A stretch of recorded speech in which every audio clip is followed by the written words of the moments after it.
उपाध्यक्ष महोदय,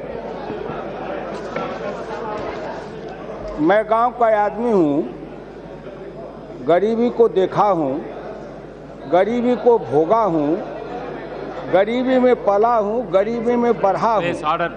मैं केवल उपन्यास की बात नहीं करता और कोई आंकड़े का खेल नहीं मैं करता। कभी राजा महाराजा जब कोई काम नहीं होता था तो शतरंज का खेल खेलते थे। आजकल कुछ विद्वान हैं या तथाकथित विद्वान हैं या स्वकथित विद्वान हैं, वो आंकड़े का खेल खेलने लगते हैं। मैं उन आंकड़े के खेल में जाने वाला नहीं हूँ। मैं गांव का आदमी हूँ। कबीरा बाँचे आँखिन देखा, पंडित बाँचे पोथीन लेखा। बहुत अच्छी बात है। करुणाकरण जी बोल रहे थे, उसके बाद राहुल गांधी जी बोल रहे थे। करुणाकरण जी महंगाई की जब बात कर रहे थे तो अंग्रेजी में बोल रहे थे। मैं उतनी अंग्रेजी नहीं जानता, लेकिन कुछ कुछ समझ लेता हूँ, थोड़ा थोड़ा पढ़ा था। तो आपने करुणाकरण जी अपने भाषण में महंगाई के लिए जितना जिम्मेदार एनडीए को ठहराया उतना ही यूपीए को ठहराया। और वो यूपीए के एक 14वीं लोकसभा में यूपीए के पार्टनर भी थे। जब उन्हीं का साझेदार, उन्हीं का हिस्सेदार, जिनकी मदद से वो सरकार चलाते थे, वही कहते हैं कि यूपीए में भी महंगाई थी और एनडीए में भी है। तो जब उनके साथ रहने वाला ही उनके तथ्यों को, उनके आंकड़े को काट रहा है तो मैं कहाँ काटने जाऊँ? स्वयं अपने समझ लें। अभी वो राहुल गांधी जी मोदी जी के बारे में बात कर रहे थे, उनके नारे को दिखा रहे थे। गांव में जाकर के आखिर 20-21 करोड़ लोगों ने जो जनधन योजना में खाता खोला, वो क्या बम्बे के, कलकत्ता के, दिल्ली के बड़े लोग थे? वो इतने लोग खाता खोले, 30,000 32,000 करोड़ रुपया गांव के गरीबों ने जमा किया। आखिर उनके वाणी में आवाज है। Please order, please. अरे सुनो,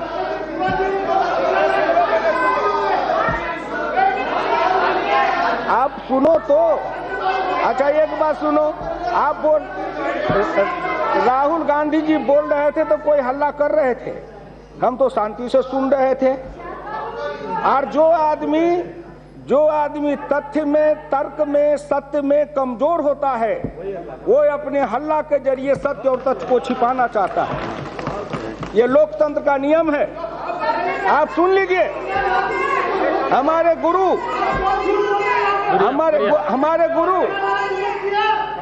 गुरु डॉक्टर लोहिया ने कहा था, लोकतंत्र का आधार तर्क है, लोकतंत्र का आधार बहस है, लोकतंत्र का आधार हल्ला करना नहीं है। जो अपने विरोधी और विपक्षियों की बात सुनने की साहस नहीं रखता है, वो आदमी लोकतंत्र के मर्यादा को कभी जान नहीं सकता है। इसलिए मैं आपसे प्रार्थना करता हूँ। आंकड़े की बात कर रहे थे, मैं आपसे कहना चाहूंगा कि कभी लोकसभा में 6 सितंबर 1963 राष्ट्रीय आय का वितरण पर बोलते हुए डॉक्टर लोहिया ने कहा था, और उस बात को मैं समझता हूं, जानता हूं। उन्होंने कहा था, अंकशास्त्री और अर्थशास्त्री दो विषधर की तरह है, और बीन जिस तरह की बजाओगे उसी तरह से वो नाचेगा, नाचने लगेगा। और अगर बीन बजाना ही नहीं जानते हो तो फिर नतीजा क्या निकल सकता है? आप अपने बीन बजाए, आपके बीन पर वो नाचा, आपके बीन पर वो नाच दिखाया था, जिसमें कौन बना या नहीं बना। 70,000 करोड़ रुपया अगर किसानों को माफ किया था, तो उसी अवधि में जो एनपीए का कितना माफ किया था, उसी अवधि में जो कर्ज माफी कितना किया था बड़े लोगों का। अपने तन का मरम न जाने मानुख बन रहना है, अपने को झांको। और आप जो कहते हो रंजन जी, मैं आपसे प्रार्थना करूंगा कि आप मत बोलो। हमारी लड़ाई आपसे नहीं है। जिन लोगों के खिलाफ लड़ते आया हूं, वो लड़ते रहूंगा। मोदी के माध्यम से उनके जिनके विरुद्ध मैं लड़ा हूं, उनको अपने गांव गरीब किसान मजदूर पिछड़े दलित की ताकत का एहसास कराया हूं कि गांव गरीब किसान मजदूर पिछड़े दलित वो जब जगता है तो हिंदुस्तान में इतिहास बनाता है। अब मोदी का बनना भी भारत के लोकतंत्र में एक ऐतिहासिक घटना है। जैसे गांधी के नेतृत्व में आजाद भारत लाके अंग्रेज को हटाना एक घटना था, वैसे ही मोदी के नेतृत्व में कांग्रेस को हटाना भी एक ऐतिहासिक घटना है, जो तथ्य है, जो सत्य है। इसलिए आपसे मैं बोलिए, कहिए, आपके लिए मैं बैठ सकता हूं। आपकी तो इज्जत हम बहुत करते हैं, लेकिन आपका जो राजनीति पलट गई है, जो अंतर हो गया है। पहले आप लोहिया जी के शिष्य थे, लोहिया जी ने आपको जैसे समाजवाद का तत्व दिया, तो जो सेक्युलरिज्म दिया और उनके तत्व के ऊपर ही चलने का, और आपको फॉलो करने वाले इधर भी लोग है जी। लेकिन आपका एकदम जो न्यू टर्म हो गया वो बड़ी मुश्किल हो गई, और उनको लेके आप वो लड़ाई नहीं लड़ सकते। उस बहस को मैं माननीय मल्लिकार्जुन जी से कहना चाहूंगा विनती करके, अगर संप्रदायवाद पर, पंथ निरपेक्षता पर, हिंदू मुस्लिम पर किसी दिन इस सदन में बहस रखिए, और मैं डॉक्टर लोहिया के उन तर्कों के साथ बता दूंगा कि डॉक्टर लोहिया की धारणा क्या थी। डॉक्टर लोहिया ने इसी सदन में कहा था कि हिंदुस्तान में दो तरह की सांस्कृतिक सद्भावना की बात है, एक गुलामी का है और एक स्वामी भाव का है। इसलिए किसी दिन करो बहस, जाने दीजिए, उसको छोड़िए। मैं आपसे प्रार्थना करने आया हूं। अभी करुणाकरण जी जब गिनती करा रहे थे, उन्होंने महंगाई के बारे में 21 कारणों को बताया, 21 बिंदुओं की ओर हमारे ध्यान को आकृष्ट किया। मैं जानना चाहता हूं कि आखिर ये डीजल और पेट्रोल की कीमत तो बढ़ते रहे हैं उनके राज में भी, और वो भी तर्क देते रहे। मैं 15वीं लोकसभा में उधर से दूसरी पंक्ति में बैठ करके बहस करते रहता था, तर्क देते रहते थे। लेकिन मैं पूछना चाहता हूं कि आखिर डीजल और पेट्रोल से जो भी पैसे बचे, या जो भी कर लगा करके बचाया, सरचार्ज लगा के, उस पैसे को पहली बार प्रधानमंत्री मोदी ने उस पैसे को क्या किया? हिंदुस्तान के गांव गरीब किसानों के लिए कृषि सिंचाई योजना से लेके बाकी जितनी योजनाओं का नाम राजीव गांधी की नाम है, उन सब योजनाओं में लगाया। और फिर उससे आगे जो गरीब है, जो बीपीएल वाले हैं, इन गरीबों को जो सस्ते दर पर गैस का कनेक्शन दिया है, आपने क्यों नहीं दिया था? हिंदुस्तान के जो निर्धन निर्बल गरीब पिछड़े दलित समाज के हैं, जिनका आंख फूटता था, जो धुएं में रहती थी, जो गरीबनी माँ कम उम्र में मोतियाबिंद का शिकार हो जाती थी, ऐसे निर्धन निर्बल गरीबनी माँ जो चूल्हा फूकते फूकते अंधी हो जाती थी, उनके तरफ कभी आपका ध्यान नहीं गया। अगर उस गरीबनी माँ के तरफ किसी का ध्यान गया तो नरेंद्र मोदी है, जिसने उनको हजारों लोगों को उन्होंने वो गैस चूल्हा दिया। 1500 रुपया में चूल्हा और गैस का सिलेंडर मिलता है, 130 रुपया हर सिलेंडर पर सब्सिडी मिलता है। आपने क्यों नहीं किया? आपने क्यों नहीं किया? ये महंगाई रोकने का उपाय नहीं है क्या? महंगाई रोकने का उपाय है नहीं। अगर आप जोड़िए, हिंदुस्तान में अगर 1 करोड़ इन गरीबों को ये चूल्हा देंगे, उस पर लगभग 1500 रुपये में उनको चूल्हा मिलेगा, बाकी 1600, बाकी जो 4000 3000 4500 में चूल्हा लेते थे, कितने रुपए की बचत उन गरीबों के घर में हुई है? गरीब का दुख कि जाके पैर न फटे बेमाई, सो का जाने पीर पराई, का दुख जाने दुखिया, का दुख जाने दुखिया माए। अरे उपन्यास में पढ़ लेना आसान है। राजा जी आएंगे, कंपनी लेके आएंगे, गांव में जाएंगे, गरीब की झोपड़ी में सो जाएंगे, जनरेटर चलाएंगे, मक्खन पाव रोटी खाएंगे। वो गरीब की बेटी देखते रह जाएगी, केवल एक गीत गाएगी, राजा जी की आएगी बारात, सुहानी होगी रात, मगन में नाचूंगी। कब वो नाचेगी सो भगवान जाने, कब राजा जी की बारात फिर दोबारा जाएगी वो गरीब जाने। मैं आपसे प्रार्थना करना चाहता हूँ, मैं आपसे प्रार्थना करना चाहता हूँ। मैंने कहा सुनो उपसभापति महोदय, दूसरी बात मैं कहना चाहता हूं, इस पेट्रोलियम पदार्थ से ही खाद बनते हैं। मैं भारत के रसायन मंत्री, उर्वरक मंत्री श्री अनंत कुमार जी को हृदय से धन्यवाद देना चाहता हूं। मैं गया था, उनके पीठ थपथपाया, उनके बाह को पकड़ा, हमने कहा डॉक्टर लोहिया के सपना को आपने साकार किया है। एक बार कभी आपने जो डीएपी पर कीमत कम की गई उसको आपने कभी देखा? आपने कभी नहीं देखा।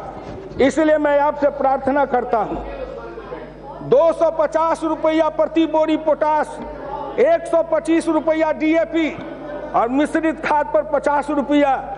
एक गरीब निर्धन निर्मल पिछड़ा आदिवासी जो सीमांत किसान है, जो एक बोरी पोटास, एक बोरी डीएपी, एक बोरी मिश्रित खाद खेत में डालता है, हर आदमी को आज भारत सरकार ने, श्री नरेंद्र मोदी ने सीधा 500 रुपए की बचत कराया है। एक आप कहते हो कैश ट्रांसफर, नरेंद्र मोदी को धन्यवाद है कि उन्होंने कहा पॉकेट ट्रांसफर, कि बैंक में कहा तुम्हारा पैसा जाएगा, तुम्हारा पैसा तुम्हारी जेब में रहेगा। गरीब, पिछड़े, दलित, और ये जो डीएपी खाद से जितने लोगों को फायदा हुआ है उसमें 95% पिछड़े हैं, दलित हैं, आदिवासी भाई हैं, गरीब मुसलमान हैं, ये किसी एक जाति के नहीं हैं। और अगर इस 95% में अगर खोजा जाए तो 80-85% वो पिछड़ी जाति के लोग हैं जिनको सीधा 500 रुपया जेब में बचा है। आपने कभी सोचा था? इसलिए नहीं सोचा था कि उनके लिए आपके दिल में कोई दर्द नहीं है। हमारे और नरेंद्र मोदी के दिल में इसलिए दर्द है कि हम उस गरीबनी माँ के पेट से जन्म के आए हैं, उस गरीबी को हमने देखा है, उस गरीबी को हमने भोगा है। आइए, मैं आपसे प्रार्थना करूंगा, डॉक्टर लोहिया ने इसी लोकसभा में श्रीमती इंदिरा गांधी से कहा था, 2 काम कर दो तो 5 साल तक मैं तुम्हारी सरकार को नहीं छेड़ूंगा। पहला काम कि गरीब के घर में जो औरतें हैं, धुआं से जिनका आंख खराब होता है, उनके लिए धुआं रहित चूल्हे का इंतजाम कर दो। बहुत आविष्कार हुआ, लेकिन आखिर मोदी ने उस सपना को साकार किया कि ये गैस सिलेंडर वो बीपीएल वाले को देके वही धुआं रहित चूल्हा से उनके आंख की रोशनी को बचाया है। लोहिया का सपना पूरा किया। दूसरा, लोहिया ने कहा था कि गांव के अंदर जाओ, जहां सड़क पर घुसते हैं, गांव से निकलते हैं, सड़क के दोनों किनारे औरतों के शौचालय से नरक की जिंदगी बनी रहती है। इंदिरा गांधी, आप औरत हो, औरत के दिल में ममता होता है, आप उस माँ की ममता से सोचो और हिंदुस्तान के इन औरतों को सड़क के किनारे शौचालय जाने से मुक्त कर दो। मैं 5 साल तक आपकी सरकार को नहीं छेड़ूंगा। कहा कि आपने इतने दिन, क्योंकि आपको क्या मतलब था? आपको नहीं मतलब था। आप जिनके लिए थे उनके लिए सोचते रहे। नरेंद्र मोदी ने स्वच्छ भारत अभियान चलाया, उस पर जितना पैसा खर्चा होगा वो पैसा कहां से आएगा? हम उस पैसा से स्वच्छ भारत मिशन चलाएंगे, घर घर तक शौचालय बनाएंगे। उन गरीब की माँ और बहनें जो सड़क के किनारे शौच के लिए खड़ी होती है, उनको भी रानी और महारानी के जैसे इज्जत के साथ अपने घर के शौचालय में जाने देंगे। ये है हिंदुस्तान। एक तरफ है महारानी, एक तरफ है गांव की गरीबनी। उस गरीबनी को भी हिंदुस्तान के महारानी के तरफ बनाएंगे। इसलिए उपाध्यक्ष महोदय, बातें लंबी लंबी मैं नहीं करूंगा, क्योंकि मेरा दिल खोलने लगता है। दवा की कीमत कम कर दी गई, क्या वो गरीब को लाभ नहीं मिला? डायबिटीज का, टीबी का, कैंसर के दवाओं की कीमत कम कर दी गई। जेनरिक मेडिसिन के लिए प्रधानमंत्री औषधि योजना के तहत वो किया गया, वो आवश्यक नहीं था क्या? वो भी आवश्यक था। अब आइए, मैं किसान हूं, आपसे कहता हूं, कि दीर्घकालीन और तात्कालिक योजना की बात करुणाकरण जी ने किया है। आपके समय में उन्होंने कहा भंडारण की व्यवस्था नहीं, कोल्ड स्टोरेज की व्यवस्था नहीं, कोल्ड चेन की व्यवस्था नहीं। अगर इसकी व्यवस्था रहती तो जिसको कहते हैं कटाई उपरांत वो बर्बादी नहीं होती। आपने क्यों नहीं बनाया? प्रधानमंत्री ग्रामीण गल्ला गोदाम योजना श्रीमान अटल बिहारी वाजपेयी ने चलाया था, वो आपका चलाया हुआ नहीं है। लेकिन 10 वर्षों तक आप शासन में रहे, बोलिए कितना ग्रामीण गल्ला गोदाम बनवाए, कितना कोल्ड स्टोरेज बनवाए, कितना आपने कोल्ड चेन बनवाया, कितना रेफ्रिजरेटेड ट्रक बनवाया, कितना रेफ्रिजरेटेड ट्रेन में बोगी लगाया। घरियाली आंसू बहाते हैं और किसान की बात करते हैं, कहीं पर निगाहें कहीं पर निशाना, और बात करते हैं यहाँ बैठ करके गरीब और मजदूर किसान की। इसलिए आपसे मेरी विनम्र प्रार्थना है, सुनो, जब जब चुनाव आता था गरीब के बीच में जाते थे, कोई योजना लेके जाते थे, मैं योजना लेके आया हूँ, आओ गरीबों आओ, भीख का कटोरा लाओ, उस कटोरे में कुछ डालेंगे, मेरी गीत गाओ, और कहते कहते कहते थे मेरे पैरों में घुंघरू बना दे तो फिर मेरी चाल देख ले, एक बार वोट दे के दिल्ली पहुंचा दे, फिर मैं कमाल करके दिखाऊंगा।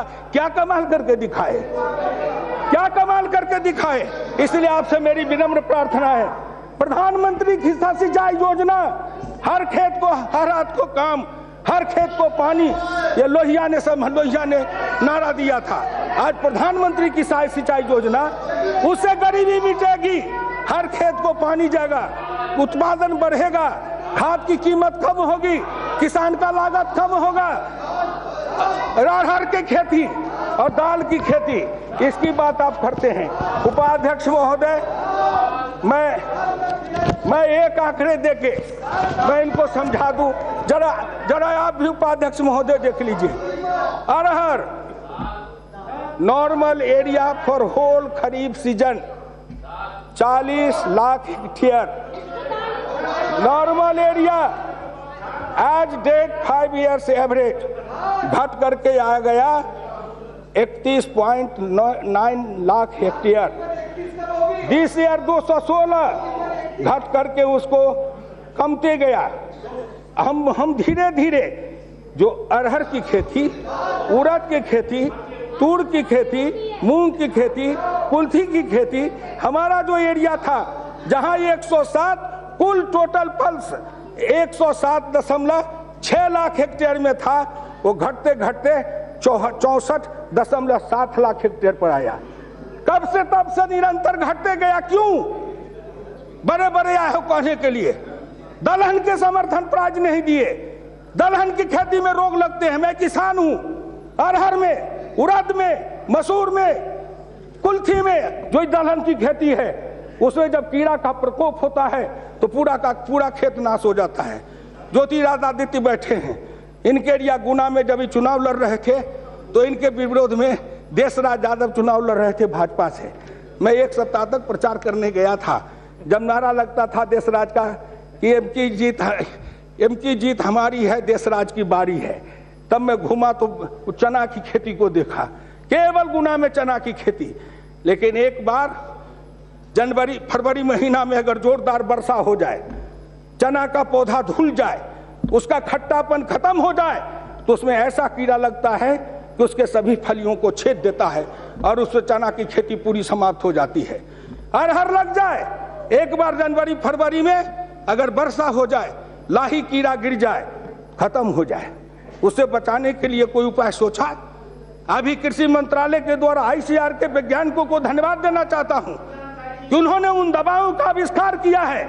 हम उन दवाओं का छिड़काव करेंगे, लगी फसल को बचाएंगे, उत्पादन को बढ़ाएंगे, दलहन का 300 रुपया सपोर्ट प्राइस देके किसानों को प्रोत्साहन देंगे, दलहन की खेती को आगे बढ़ाएंगे।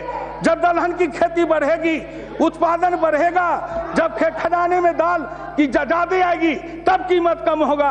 केवल यहाँ बहस करने से कीमत कम नहीं हो जाएगी। यहाँ तो हम बहस करते हैं कीमत कम करने का, लेकिन हम उत्पादन बढ़ाने की योजना पर नहीं सोचते हैं। इसलिए आपसे मेरी विनम्र प्रार्थना है, उत्पादन बढ़ेगा कब? जब किसान को MSP की कीमत बढ़ाएंगे तब। हमने बढ़ाया है 300 रुपया दलहन पर भारत सरकार ने बढ़ाया है, और उसके लिए दीर्घकालीन और तात्कालीन दोनों योजना है। मैं माननीय करुणाकरण जी से कहना चाहूँगा, भारत सरकार के तरफ से, कृषि मंत्रालय के तरफ से जो 5 अल्पकालीन और 15 दीर्घकालीन विशेष ये योजनाओं का जो बात की गई है, ये सारी योजनाएं धीरे धीरे लगेगी, एक दिन में नहीं लगेगी। और जब इस योजना धीरे धरती पर उतरती जाएगी, रूपांतरण होता जाएगा, किसान के हाथ में पैसा चलता जाएगा, किसान के खेत में पानी बढ़ता जाएगा, किसान के घर में खुशहाली आती जाएगी, किसान का बेटा खड़ा होता जाएगा, हिंदुस्तान में दूसरी कृषि क्रांति लाएंगे, हिंदुस्तान को सफल बनाएंगे। और अगर कभी होगा तो मैं कह देना चाहता हूं, धीरे धीरे चलो। ये कांग्रेस पार्टी के लोगों, मैं आपसे प्रार्थना करता हूं, दिनकर जी ने कहा था कि कांग्रेस पार्टी के बारे में कभी छद्मवेश में कहा था, आनन सरल बचन मधुमय है, तन पर शुभ्र बसन है, बचो युधिष्ठिर उस नागिन का विष से भरा दसन है। इसलिए आपसे मेरी विनम्र प्रार्थना है, मैं हिंदुस्तान के गांव, गरीब, किसान, मजदूरों को हाथ जोड़ के कहना चाहता हूं, हजारों लोग आज लोकसभा के चैनल को सुन रहे होंगे, माननीय करुणाकरण जी के तर्क को भी सुना। उनके तर्क को अंग्रेजी पढ़ने वाले खाली समझेंगे, मेरे तर्क को तो गांव का गरीब, सड़क का मजदूर, रिक्शा वाला, ठेला वाला, टमटम वाला, जिसके नाम पर उनका ऑर्गेनाइजेशन बना के आप लड़ते रहे, लेकिन न उनकी भाषा, न उनकी भूषा, न उनकी बात आप कर नहीं पाते हो। इसलिए आपसे मेरी विनम्र प्रार्थना है, हम तो जहाँ से आए हैं उनकी भाषा, उनकी भूषा, उनका व्यवहार, उनका भोजन कभी नहीं भूलेंगे। इसलिए मैं हाथ जोड़ के हिंदुस्तान के गांव, गरीब, किसान, मजदूरों, उनसे प्रार्थना करता हूं, गांव, गरीब, मजदूर, किसान मिलके बनाएंगे हिंदुस्तान। एक बार नहीं, 2019 का चुनाव आएगा, फिर मोदी भारत के सिंहासन पर बैठेगा और हिंदुस्तान के जो बड़े लोग हैं, जिन्होंने देश को लूटा है, उनके कलेजे पर इस बार 1 कुंटल दाल दल रहे हैं। जब उनके कलेजे पर 10 कुंटल की चक्की बैठा के दाल दर्रेंगे, तब उनको पता लगेगा। ये सब क्यों आप बौखलाए हुए हैं? इसलिए कि जेटली जी वो काला धन निकालने के लिए बड़े कड़े कानून बना रहे हैं। अरे बात करते हो, कहीं पेट में घाव है, कहीं आप नस्तर मारते हो, कहीं वो मोदी जेटली जी ऐसे ऐसे कानून बनाए हैं कि सारे लोगों का दिवाला पिटने वाला है, और जिनका दिवाला निकलने वाला है वो अब दूसरे तरफ चिल्ला रहे हैं। वो दाल की भाव खोज रहे हैं, वो अरहर खोज रहे हैं। अरे दाल अरहर खोजने वाले, मैं आखिरी में एक उदाहरण दूंगा। मैं 1960 में राजनीति में आया था, जब ग्राम पंचायत का प्रधान बना। अब उस समय सोचो, बड़ी बड़ी बात करने वाले कितने का जन्म हुआ होगा या नहीं होगा, सो भगवान जाने। मैं 1960 में ग्राम प्रधान बना था, ब्लॉक प्रधान बना, जिला परिषद का अध्यक्ष बना, 3 बार बिहार में एमएलए बना, 2 बार भारत सरकार का मंत्री बना। अरे मैं तो गांव की गली से चला हूं, एक गरीबनी माँ के गोद से चल के हिंदुस्तान के लाल किला तक की यात्रा किया हूं। इसलिए मैंने हिंदुस्तान को सतह से लेके शिखर तक देखा है, हिंदुस्तान को मैंने जर्रे जर्रे को देखा है, हिंदुस्तान के जन जन और कण कण को परखा है। इसलिए आपसे मेरी विनम्र प्रार्थना है कि हम लोग एक सपना लेके आए थे कि हम लोग हैं ऐसे दीवाने, दुनिया को बदल के मानेंगे, मंजिल की धुन में आए हैं, मंजिल को पाके मानेंगे। वो मंजिल था कांग्रेस हटाओ देश बचाओ, कांग्रेस हटाया देश बचाया, मोदी लाया, एक सपना एक पड़ाव साकार हुआ। अब आगे का सपना है, उसको भी पूरा करेंगे। इसलिए मेरी विनम्र प्रार्थना है उपाध्यक्ष महोदय, 67 में एक बोरी सीमेंट का दाम था 11 रुपया। 67 में एक बोरी सीमेंट की कीमत थी 11 रुपया, और आज 320 से 370 रुपया। 67 में लोहा 100 रुपये 125 रुपये कुंटल, आज है लोहा 3500 से लेके 4800 रुपये कुंटल। किसने बढ़ाया? हम 67 से लेते लेते आपकी तुलना करें तो ये 40-50 बरस आपने राज किया है, आपके इतने आंकड़े इकट्ठा कर देंगे कि उसी आंकड़े के अंदर आप दब जाओगे, उसी के अंदर उठ नहीं पाओगे। इतने ही आंकड़े आपके लिए हम इकट्ठा कर सकते हैं। लेकिन बताओ, आप दाल की बात किए करुणाकरण जी, टमाटर की है, आलू की है, किसान के फसल की है, बहुत धन्यवाद। अगर महंगाई बढ़ गई तो 2 पैसा अगर हमारे जेब में आया, किसान के जेब में गया, तो दूसरा पक्ष गया तारिक साहब। इसमें से कितने हो जो भादों के कादों में, जेठ की दोपहरिया में, जाड़े माह की थरथराती ठंड में कितने हो जो खेत के मेड़ पर गए हो, कितने हो जो खेत के सराय हो। इसलिए मैं आपसे विनम्र प्रार्थना करता हूं। लेकिन सीमेंट का दाम बढ़ गया, लोहा का बढ़ गया, धोती की बढ़ गई, कपड़ा का बढ़ गया, दवाई के बढ़ गए, सामान के बढ़ गए, आखिर इस औद्योगिक माल की कीमत बढ़े, महंगाई की चर्चा में मैं किन्हीं के मुंह से उसको नहीं सुनता हूं। इसीलिए दर्द होता है कि मेरे फसल की कीमत कहीं किसी तरह से बाजार में बढ़ती है। ठीक है, भोजन सबके लिए आवश्यक है, सस्ता मिलना चाहिए, उसमें हम आपके सहयोगी बनेंगे। आप एमएसपी प्राइस नहीं चाहिए, उसे कम कीमत पर लोगे, किसान दे देगा, लेकिन हमें सीमेंट भी तो सस्ता दो, लोहा भी तो सस्ता दो। हमारे में भैंस की बैल की नादी बनाने के लिए सीमेंट की आवश्यकता होती है, वो भी तो सस्ता दो, कपड़ा भी तो सस्ता दो। इसको रोको।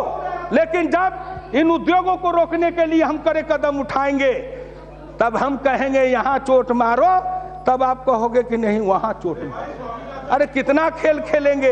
एक बात समझ लीजिए, आप जितने भी खेल खेलोगे, आपके हर खेल के खिलाड़ी को मैं समझ चुका हूं। आपको इतना ही जानता हूं कि आप बड़े माहिर हो, खिलाड़ी तो बदलते रहते हो, लेकिन अपना खेल नहीं बदलते हो। हिंदुस्तान में पहली बार खिलाड़ी के साथ साथ खेल भी बदला है। अब यह क्रम रुकेगा नहीं। हिंदुस्तान के गांव गरीब, किसान, मजदूर, पिछड़े, दलित सीना तान के उठेंगे और मोदी के नेतृत्व में ही नए हिंदुस्तान की रचना करेंगे। वो हिंदुस्तान की रचना जिसमें नकली, फर्जी चेहरे वाले का कहीं नामो निशान नहीं होगा, और हिंदुस्तान असली भारत का निर्माण होगा, जो चौधरी चरण सिंह ने सपना देखा था। धन्यवाद।